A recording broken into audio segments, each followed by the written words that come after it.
Welcome to Fulwani Education. Lesson 2. The Leaning Tower of Pisa. There is a small town in Italy.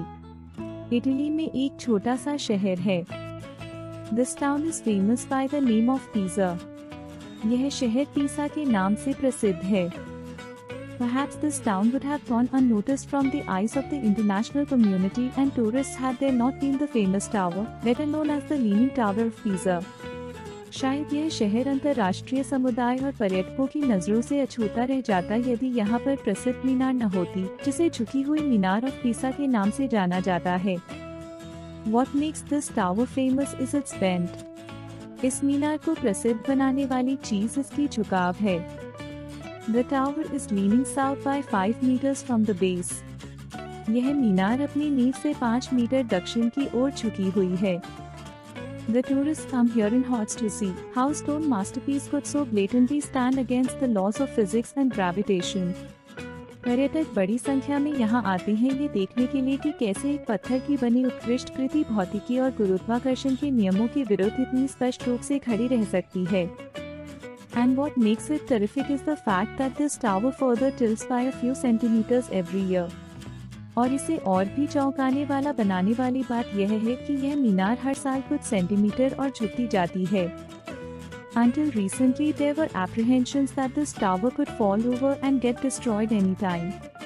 हाल ही तक यह आशंका बनी हुई थी कि यह मीनार कभी भी गिर सकती है और नष्ट हो सकती है. It was due to this fear that entry to it was closed for a considerable time. इसी डर के कारण इसे काफी समय तक पर्यटकों के लिए बंद कर दिया गया था. Of course, the government of Italy found it difficult to disallow people to visit and see the marble. बेशक, इटली सरकार के लिए लोगों को इस अद्भुत संरचना को देखने से रोकना मुश्किल था. The construction of the famous tower is a long story. इस प्रसिद्ध मीनार के निर्माण की एक लंबी कहानी है. At one time in 12th century, Pisa was one of the most powerful city-states. 12वीं शताब्दी में एक समय ऐसा था जब पीसा सबसे शक्तिशाली नगर राज्यों में से एक था. It had many colonies stretching across the Mediterranean Sea. इसके कई उपनिवेश भूमध्य सागर तक फैले हुए थे. The affluent traders of the city-state planned, नगर राज्य के समृद्ध व्यापारियों ने योजना बनाई to make a grand architecture which was to earn them a name in history. एक भव्य वास्तुकला बनाने की योजना थी जिससे उन्हें इतिहास में नाम मिल सके. The construction began on August 9, 1173. निर्माण कार्य 9 अगस्त 1173 को शुरू हुआ. But a great mistake was committed then. लेकिन तभी एक बड़ी गलती हो गई. The architects mistakenly laid the foundation of the structure on the soft alluvial silt. स्थपतियों ने गलती से इस संरचना की नींव नरम गाद पर रख दी. It is said that this place was a buried riverbed. कहा जाता है कि यह स्थान एक दबा हुआ नदी तल था. The soft ground below had its effect in the beginning itself and the structure had hardly reached the first 4 stories. नीचे की नरम जमीन का प्रभाव शुरुआत में ही दिखने लगा जब संरचना मुश्किल से 4 मंजिल तक पहुंची थी. The structure began to tilt northwards. संरचना उत्तर की ओर झुकने लगी. The builders then decided to make the columns and arches on the north taller than the ones on the south. निर्माताओं ने उत्तर दिशा के स्तंभों और मेहराबों को दक्षिण दिशा के स्तंभों से ऊंचा बनाने का निर्णय लिया. The construction continued for some more time on the enormous structure before it was thought in 1178 that it was futile to work on the project. इस विशाल संरचना पर कुछ और समय तक निर्माण कार्य चला, फिर 1178 में ये सोचा गया कि इस परियोजना पर काम करना व्यर्थ होगा. Thus the work stopped for about 100 years to come, believing that the building could collapse if any further construction was undertaken. इसलिए यह मानते हुए कि यदि आगे निर्माण किया गया तो यह इमारत गिर सकती है, काम लगभग 100 वर्षों के लिए रोक दिया गया. In 1272, the work on this tower was resumed after a great discussion. 1272 में लंबी चर्चा के बाद इस मीनार पर फिर से काम शुरू किया गया. The soil under it had compressed a lot. इसके नीचे की मिट्टी काफी दब चुकी थी. In contrast to the situation in the previous century, it now tilted southward. पिछली शताब्दी की स्थिति के विपरीत अब यह दक्षिण की ओर झुक गई थी. So, when the construction was resumed, the columns on the south were made taller than the ones on the north to keep balance. इसलिए जब निर्माण दोबारा शुरू हुआ तो संतुलन बनाए रखने के लिए दक्षिण के स्तंभों को उत्तर के स्तंभों से ऊंचा बनाया गया. It took a mammoth workforce over 6 years to take the structure from the 4th story to the 7th story. संरचना को चौथी मंजिल से 7वीं मंजिल तक ले जाने में विशाल श्रमशक्ति को 6 साल लग गए. Since the structure continued to tilt southward, the work was stopped in 1278. चूँकि संरचना लगातार दक्षिण की ओर झुकती रही, इसलिए 1278 में काम फिर से रोक दिया गया. A desire remained in the heart of those who wanted the tower to become a great monument. उन लोगों के दिलों में एक इच्छा बनी रही जो इस मीनार को एक महान स्मारक बनते देखना चाहते थे. Pondering over the unprecedented situation, the work restarted in 1360. इस अभूतपूर्व स्थिति पर विचार करने के बाद 1360 में निर्माण कार्य फिर से शुरू हुआ. This time they added belfry angling it northwards and also built 2 extra steps in the base on the south to at least limit the dangerous proposition. इस बार उन्होंने घंटाघर को उत्तर की ओर झुकाकर जोड़ा और साथ ही दक्षिण की ओर नींव में 2 अतिरिक्त सीढ़ियां बनाई ताकि कम से कम इस खतरनाक झुकाव को सीमित किया जा सके. Stopping of work did not at all help to contain the tilt. निर्माण कार्य को रोकने से झुकाव को रोकने में कोई मदद नहीं मिली. This enormous structure of 14,500 tons continued to sink and incline further south. 14,500 ton की यह विशाल संरचना लगातार धंसती रही और अधिक दक्षिण की ओर झुकती गई. Over a period of time, the structure sank almost 3 meters on the south side, thus tilting from a mere 1.6 degrees 5 centuries ago to 5 degrees now. समय के साथ यह संरचना दक्षिण दिशा में लगभग 3 मीटर तक धंस गई, जिससे यह 5 शताब्दियों पहले के मात्र 1.6 डिग्री झुकाव से बढ़कर 5 डिग्री तक झुक गई. The beautiful foundation arcade too buried deep in the ground. सुंदर नींव मेहराब भी जमीन में गहरी दब गई. Almost a disaster was caused in 1838 when a walkway was excavated around the. 1838 में एक बड़ा संकट तब पैदा हुआ जब चारों ओर एक रास्ता खोदा गया. Base of the tower. It sank further down with its inclination increasing from 5 degrees to 5.5 degrees, और it stopped moving 45 centimeters down south. मीनार की नींव के आसपास खुदाई होने से यह और धंस गई, जिससे इसका झुकाव 5 डिग्री से बढ़कर 5.5 डिग्री हो गया, या इसकी चोटी 45 सेंटीमीटर और दक्षिण की ओर झुक गई. The tower attracted the attention of Mussolini, the then ruler of Italy, 1938. 1938 में इटली के तत्कालीन शासक मुसोलिनी का ध्यान इस मीनार की ओर गया. The engineers filled the foundation with about 80 tons of concrete. But it did not help. The tower continued to tilt southwards. इंजीनियरों ने इसकी नींव में लगभग 80 टन कंक्रीट भर दिया, लेकिन इसका कोई लाभ नहीं हुआ. मीनार लगातार दक्षिण की ओर झुकती रही. Some temporary measures were undertaken in the intermediate period but without any success. बीच के वर्षों में कुछ अस्थायी उपाय किए गए, लेकिन वे सफल नहीं हुए. By 1989, it had come to be believed that this magnificent structure was going to be lost forever and that it would be available only in photographs. 1989 तक यह माना जाने लगा कि यह भव्य संरचना हमेशा के लिए नष्ट हो जाएगी और केवल तस्वीरों में ही देखी जा सकेगी.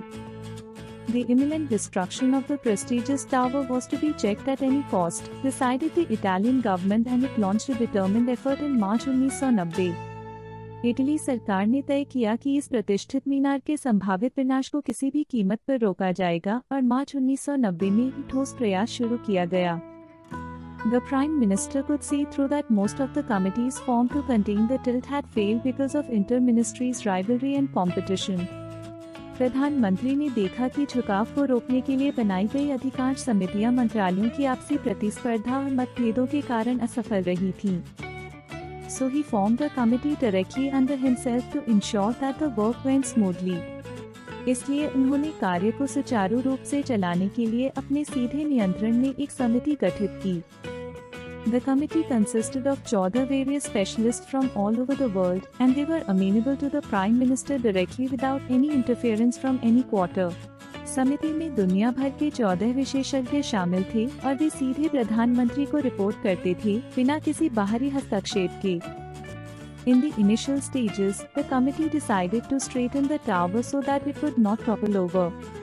शुरुआती चरण में समिति ने मीनार को सीधा करने का निर्णय लिया ताकि ये गिर न जाए।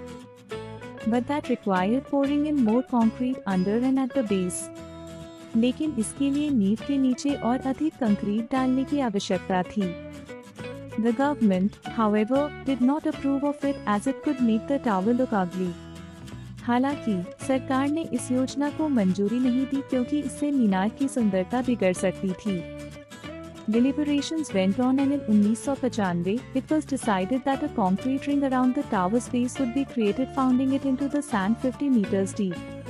चर्चाएं चलती रहीं और 1995 में ये निर्णय लिया गया कि मीनार की नींव के चारों ओर एक कंक्रीट की अंगूठी बनाई जाएगी, जिसे 50 मीटर गहराई तक रेत में डाला जाएगा। But a great mistake was caused by the engineers inadvertently. लेकिन इंजीनियरों से अनजाने में एक बड़ी गलती हो गई। They happened to cut through the steel pipes connected to the tower which had been put under the base during Mussolini's era. उन्होंने गलती से उन स्टील पाइपों को काट दिया जो मुसोलिनी के समय में मीनार की नींव के नीचे डाली गई थी। The tower suddenly moved 0.16 centimetre. मीनार अचानक 0.16 सेंटीमीटर खिसक गई। It was as much as the tower moved in a year. यह उतना ही था जितना मीनार एक साल में खिसकती थी। It alarmed the engineers, planners, the committee members and the government. इससे इंजीनियर, योजनाकार, समिति के सदस्य और सरकार चिंतित हो गए। Faxes began to be sent. Telephone calls were incessantly ringing. तेजी से फैक्स भेजे जाने लगे। टेलीफोन लगातार बज रहे थे। Many endeavors had failed but no solution was in sight. कई प्रयास विफल हो चुके थे, लेकिन कोई समाधान नजर नहीं आ रहा था। At last in 1999, it was decided to remove tons of soil from the high end of the tower to stabilize it. आखिरकार 1999 में यह निर्णय लिया गया कि मीनार के ऊंचे सिरे से टनों मिट्टी हटाई जाएगी ताकि इसे स्थिर किया जा सके। The officials cared for the progress of the work every minute. अधिकारियों ने हर मिनट कार्य की प्रगति पर ध्यान दिया। Was found out, the movement of the tower was susceptible to the weather changes too. यह पाया गया कि मीनार की हलचल मौसम के बदलावों से भी प्रभावित होती थी। Whenever wind blew from the Alps, the tower leaned further south and after it stopped, it regained some of the previous situation. जब भी एल्प्स पर्वत से हवा चलती तो मीनार और अधिक दक्षिण की ओर झुक जाती और जब हवा रुक जाती तो यह कुछ हद तक अपनी पहले की स्थिति में लौट आती। Besides, one side of the tower heats up more than the other, causing it to tilt further. इसके अलावा मीनार का एक हिस्सा दूसरे की तुलना में अधिक गर्म हो जाता था, जिससे यह और अधिक झुक जाता था। The needful stabilization process was undertaken by stacking further 660 tons of lead weights. आवश्यक स्थिरीकरण प्रक्रिया के तहत 660 टन सीसे के भार जोड़े गए। The engineers and other tower professionals discussed taking into account every detail and part of the tower. इंजीनियरों और अन्य मीनार विशेषज्ञों ने इसकी हर छोटी बड़ी जानकारी और हिस्से को ध्यान में रखकर चर्चा की। It was finally hoped that this 56 meter high tower would not give way for another 300 years.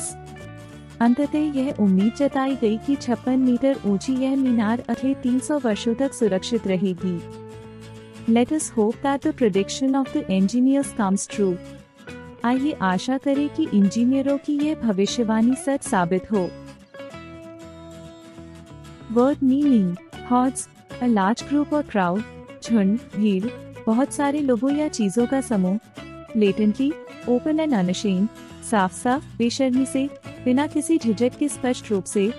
Affluent, generously supplied with money, धनी, संपन्न, बहुत अधिक धन और संसाधनों से भरपूर।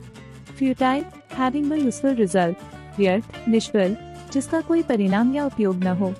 Unprecedented, never done or known before, अभूतपूर्व बेमिसाल जो पहले कभी नहीं हुआ। Belfry a bell tower specially one attach to a building, घंटी घर मीनार किसी इमारत से जुड़ा हुआ घंटी वाला tower. Amenable responsive to advice authority और सजेशन, आज्ञाकारी तैयार रहने वाला, सलाह या आदेश को मानने के लिए तैयार। इनएडवर्टेंटली नॉट फुली अटेंटिव, अनजाने में असावधानी से बिना ध्यान दिए गलती से कुछ कर देना। Like, share and subscribe.